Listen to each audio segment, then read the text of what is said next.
Good morning dear students. Last हमने motion along the charge particle placed in electric and magnetic field के अंदर पढ़ा। जब हम चार्ज पार्टिकल को इलेक्ट्रिक फील्ड में प्लेस करते हैं तो कितना फोर्स एक्सपीरियंस करता है, ऐसे ही चार्ज पार्टिकल को हम मैग्नेटिक फील्ड में प्लेस करते हैं तो कितना फोर्स एक्सपीरियंस करता है। वो दोनों फोर्स लोरेंज फोर्स कहलाते हैं। तो हमने जो पीछे जो चार्ज पार्टिकल को इलेक्ट्रिक और मैग्नेटिक फील्ड में प्लेस करवाया तो हमने फोर्स कैलकुलेट किया था, वो फोर्स की वजह से हम लोरेंज फोर्स पढ़ेंगे आज। तो लोरेंज फोर्स होता क्या है? If the charge particle place in a electric field it experience a force. Charge particle को अगर हम इलेक्ट्रिक फील्ड के अंदर प्लेस करते हैं तो एक फोर्स एक्सपीरियंस करता है। तो फोर्स कितना होता है? Q मल्टीप्लाई में E। ये हमने कहाँ पढ़ा? यूनिफॉर्म इलेक्ट्रिक फील्ड अगर हम लें तो वहां से इलेक्ट्रिक फील्ड इंटेंसिटी का फार्मूला होता है फोर्स पर यूनिट चार्ज। तो फोर्स कितना हो गया? Q इंटू में E। इसको इक्वेशन फर्स्ट देते हैं। अब charge particle are place in a magnetic field. तो मैग्नेटिक फील्ड के अंदर प्लेस करते हैं तो F बराबर फॉर्मूला क्या आता है? QV cross B। ठीक है, ये इक्वेशन नंबर सेकंड, ये हमने अभी लास्ट टॉपिक के अंदर पढ़ा था और F इजिकल टू Q ही है जो हमें इलेक्ट्रिक फील्ड वाले यूनिट के अंदर पढ़ा है।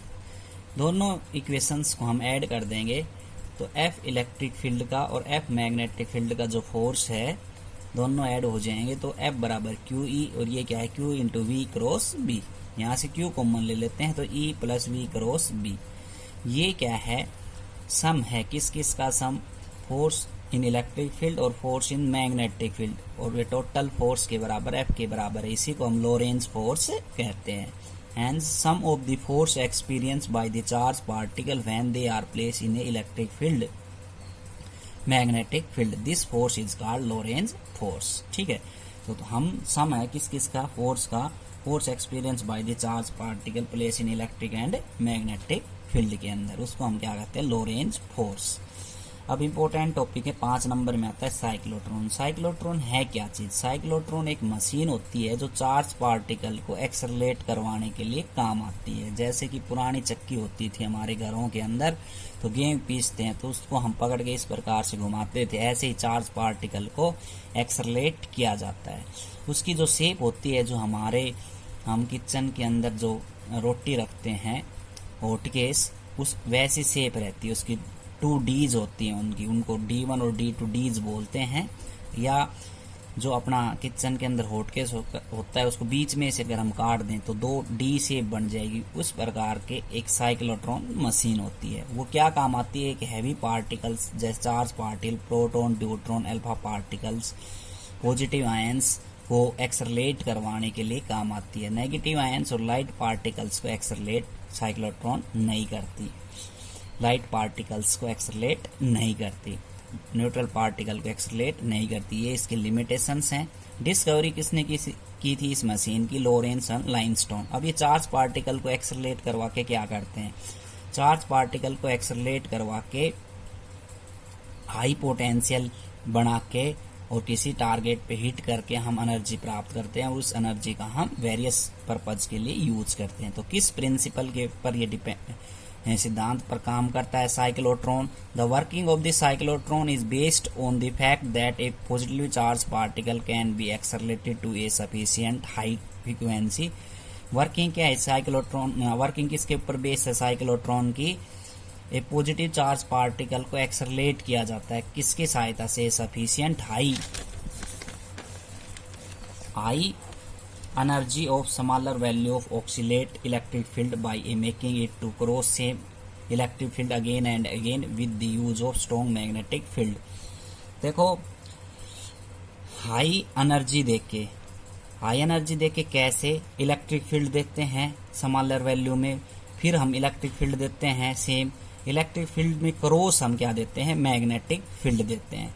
तो इलेक्ट्रिक फील्ड देंगे तो चार्ज पार्टिकल एक्सेलरेट करेगा और मैग्नेटिक फील्ड देंगे तो चार्ज पार्टिकल सर्कल के अंदर मूव करेगा। इसलिए हम इलेक्ट्रिक फील्ड और मैग्नेटिक फील्ड दोनों देते हैं परपेंडिकुलरली आपस के अंदर।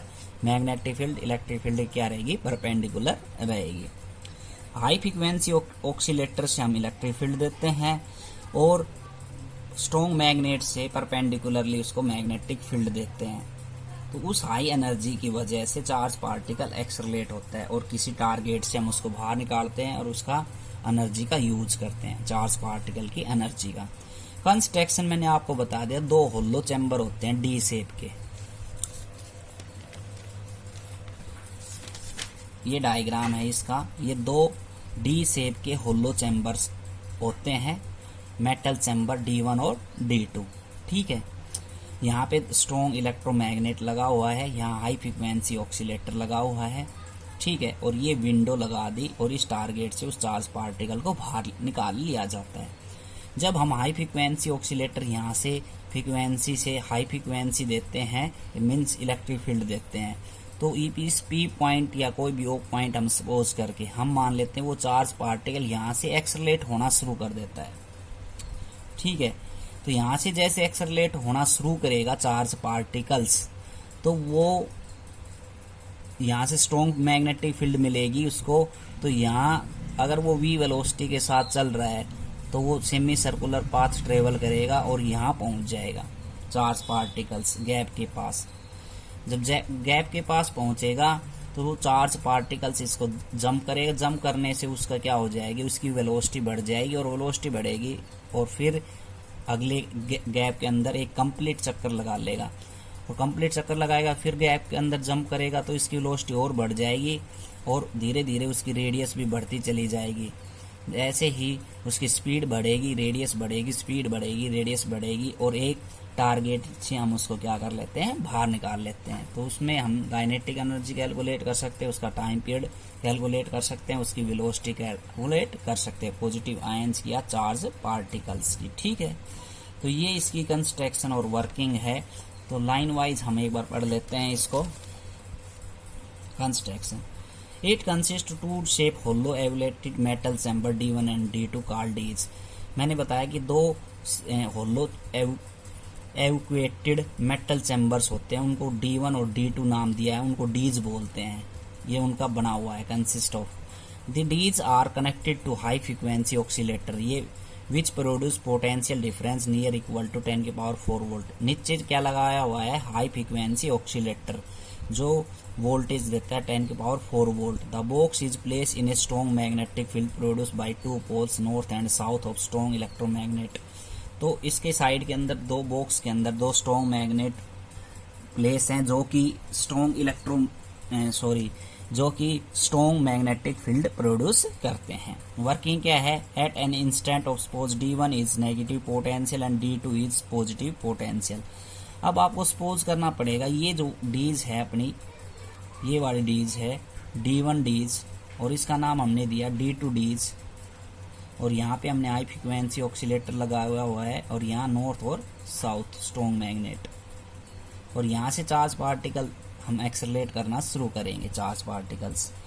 तो ये कह रहा है कि at an instant of suppose D1 is negative potential, D2 is positive potential. D1 को नेगेटिव पोटेंशियल मान लिया, D2 को क्या मान लिया, पॉजिटिव पोटेंशियल सपोज कर लिया स्टार्टिंग के अंदर, जब हम क्या दे रहे हैं, हाई फ्रीक्वेंसी दे रहे हैं यहाँ से।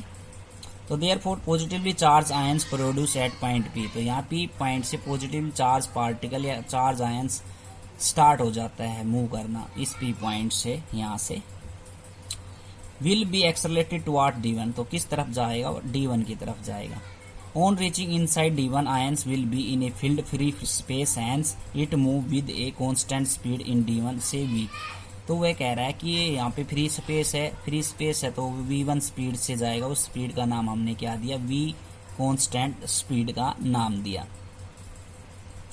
But due to the perpendicular magnetic field ions will describe a semi circular path. ये बात मैंने बता दी थी कि जो मैग्नेट है वो क्या करेंगे, चार्ज पार्टिकल्स को सेमी सर्कुलर पाथ डिस्क्राइब करेंगे और सेमी सर्कुलर पाथ डिस्क्राइब करते हैं आयंस। तो सेंटीपिटल फोर्स प्रोवाइड होता है, वो सेंटीपिटल फोर्स क्या होता है, तो ions describe a semi circular path of radius r। तो चार्ज पार्टिकल या आयंस सेमी सर्कुलर पाथ या रेडियस जो इसकी रहेगी वो r रहेगी और सेमी सर्कुलर पाथ ट्रेवल करेगा। तो जब हमने यहाँ पे बताया कि जब चार्ज पार्टिकल्स को या आयंस को हम किसी मैग्नेटिक फील्ड में प्लेस करवाते हैं तो फोर्स लगता है B क्या V, ठीक है। और सेंट्रीपिटल फोर्स प्रोवाइड होता है सेमी सर्कुलर पाथ की वजह से, वो किसके बराबर होता है mv²/r के बराबर। तो r की वैल्यू निकाल ली mv/b क्या हो, तो यहाँ से हम टाइम पीरियड भी कैलकुलेट कर सकते हैं। तो time period of ion to describe the semi circular path t कितना आएगा πm/qb। ठीक है, तो हम यहाँ से क्या निकाल सकते हैं टाइम। तो टाइम क्या हो गया डिस्टेंस अपॉन में वेलोसिटी, डिस्टेंस अपॉन में वेलोसिटी। तो डिस्टेंस कितना रहेगा उसका पूरा जो चक्कर लगाएगा वो कितना होता है पाई, और वेलोसिटी हम यहाँ से कैलकुलेट कर लेंगे। तो b क्या हुआ अपॉन में m आ जाएगा, तो b क्या हुआ अपॉन में m वेलोसिटी, उल्टा लिखेंगे distance upon velocity, qb upon में क्या हो जाएगा m हो जाएगा। तो टाइम पीरियड भी निकाल सकते हैं हम, या टाइम पीरियड हमने पीछे कैलकुलेट कर रखा है वो टाइम लिख रखा है। कौन सा टाइम है ये, जो चार्ज पार्टिकल को हम मैग्नेटिक फील्ड में प्लेस करते हैं तो क्या आता है πm/qb आता है। ठीक है, यहाँ से हम रेडियस भी कैलकुलेट कर सकते हैं, वो रेडियस जो चार्ज पार्टिकल या आयंस ने सेमी सर्कुलर पाथ को ट्रेवल किया है। The half cycle complete when the ions arrive in the gap between the two Ds। जब वो चार्ज पार्टिकल P पॉइंट से ऐसे घूम के आ रहा है तो गैप के पास पहुंच जाएगा। तो गैप के अंदर जैसे पहुंचेगा तो 2Ds polarity of 2Ds is reverse, तो उनकी पोलरिटी आपस में रिवर्स हो जाएगी। तो D1 अगर हमने पॉजिटिव सपोज D1 है वो नेगेटिव सपोज किया था, वो क्या हो जाएगा पॉजिटिव हो जाएगा, और D2 है वो कैसा हो जाएगा negative. Then the positive ion is accelerated toward D2। अब पॉजिटिव आयंस D1 की बजाय किस तरफ एक्सेलरेट करेंगे D2 की तरफ जाएंगे। तो D2 की तरफ जाएगी and it enters D2 with A greater speed. तो ये बात मैंने बता दी थी, जैसे वो गैप है, गैप की वजह से वो जंप करेगा चार्ज पार्टिकल्स, तो उससे स्पीड उसकी बढ़ जाएगी और रेडियस भी बढ़ेगी। Due to the magnetic field the ion describe semi circular path of greater radius again will arrive in the gap between 2Ds। तो ये बात हमने आपको बता दी थी स्टार्टिंग के अंदर डायग्राम में, कि जैसे गैप के अंदर जाएगा तो उसकी स्पीड बढ़ेगी आयंस की, और वो सेमी सर्कुलर पाथ ट्रेवल करेगा और उसकी रेडियस भी ग्रेटर होती चली जाएगी, और फिर से वो गैप के अंदर 2Ds के अंदर पहुंच जाएगा। तो polarity of 2Ds is reverse, hence the positive ion will go on accelerating every times. तो ऐसे ही फिर वो गैप के अंदर पहुंचेगा, फिर उसकी पोलरिटी चेंज हो जाएगी, और D1 है फिर से नेगेटिव हो जाएगा, D2 है पॉजिटिव हो जाएगा, और चार्ज पार्टिकल D1 की तरफ एक्सेलरेट करेगा। तो एवरी टाइम इस प्रकार से चार्ज पार्टिकल एक्सेलरेट करता रहता है। It comes into the gap between Ds and finally acquires sufficient high energy. तो फाइनली वो क्या करता है गैप के अंदर पहुंचते पहुंचते और स्पीड बढ़ाता रहता है, रेडियस बढ़ती रहती है उसकी, और फाइनली एक पॉइंट पे जाके मैक्सिमम एनर्जी उसको प्राप्त हो जाती है, सफिशिएंट हाई एनर्जी प्राप्त हो जाती है। तो वो डिफ्लेक्टिंग प्लेट की सहायता से हम उसको बाहर निकाल लेते हैं और टारगेट पे हिट करवाते हैं। तो accelerated ions can be remove out of Ds from the window. तो एक्सेलरेटिंग आयंस को हम क्या कर लेते हैं विंडो से बाहर निकाल लेते हैं, applying the electric field apply करके डिफ्लेक्टिंग प्लेट की सहायता से। तो मैक्सिमम एनर्जी हम उसकी निकाल सकते, कितनी एनर्जी उसने ली। तो V0 हमने मान ली maximum velocity of ions, R0 मान ली maximum radius of the ions. तो फोर्स का वही फॉर्मूला लगेगा कि F centripetal force F magnetic force के बराबर हो सकता है, क्योंकि दोनों फोर्स आपस में बराबर हो सकते हैं लेफ्ट हैंड साइड। तो mv0 अपॉन R0। V0 का मतलब मैक्सिमम वेलोसिटी है, R0 का मतलब मैक्सिमम रेडियस है, ये दोनों फोर्स हमने बराबर रख दिए।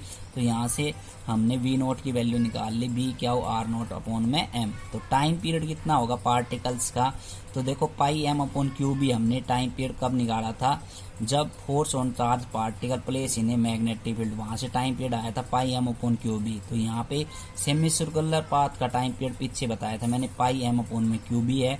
तो पूरा सर्कल का जो टाइम पीरियड होगा वो कितना होगा 2t होगा, तो 2πm/qb।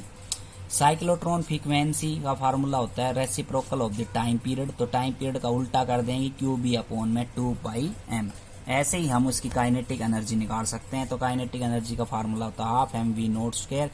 v वैल्यू जो हमने निकाली है पीछे वो वैल्यू यहाँ रख देंगे, तो काइनेटिक एनर्जी की वैल्यू आ जाएगी अपने पास। इस प्रकार से हम सारी चीज निकाल सकते हैं, और लिमिटेशंस हमने आपको बता दी है। लाइट पार्टिकल्स को, इलेक्ट्रॉन्स को वो क्या नहीं कर सकता, एक्सेलरेट नहीं करवा सकता। ठीक है।